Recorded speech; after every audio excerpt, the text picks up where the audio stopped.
C'est une affaire qui a commencé comme une mauvaise blague, mais qui ne fait plus rire grand monde.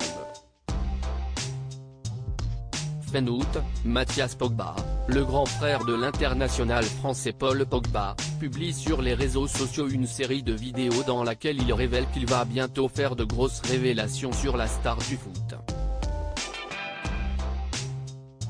Une annonce qui a déclenché une vraie bombe médiatique, et dans les jours qui ont suivi, on a appris que le joueur de la Juventus de Turin avait décidé de porter plainte mi-août contre plusieurs hommes qui l'auraient séquestré pour lui soutirer de l'argent.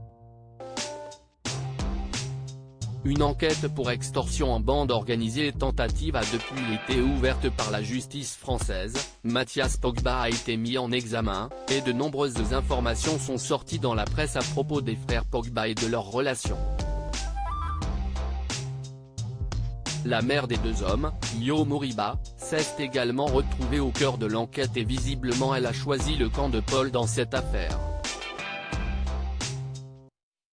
Le 17 septembre, on apprenait même l'incarcération de Mathias Pogba en compagnie de 4 autres hommes.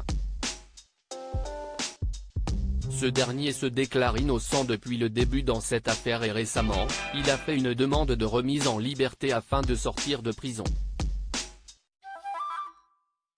La diffusion de nouvelles vidéos décisives dans la décision des juges. Malheureusement pour lui, les vidéos sorties sur son compte Twitter plusieurs jours après son incarcération n'ont visiblement pas du tout plu au juge d'instruction chargé de cette affaire. Si lors de son incarcération le 17 septembre le joueur pouvait avoir bon espoir de sortir dans peu de temps, la diffusion de ces vidéos n'a pas du tout été du goût de la justice française. Sa récente demande de liberté a ainsi été refusée par les juges d'instruction et d'après les informations du Parisien, la pression exercée par Mathias Pogba sur son petit frère en publiant ces vidéos aurait pesé lourd dans la décision des juges. Les juges indiquent que ces récents éléments interrogent de façon d'autant plus grave sur l'implication de ce dernier, ses intentions vis-à-vis du plaignant et sur son positionnement par rapport aux faits pour lesquels il est mis en examen, comme le précise l'ordonnance du 29 septembre qu'ont pu consulter les journalistes du Parisien.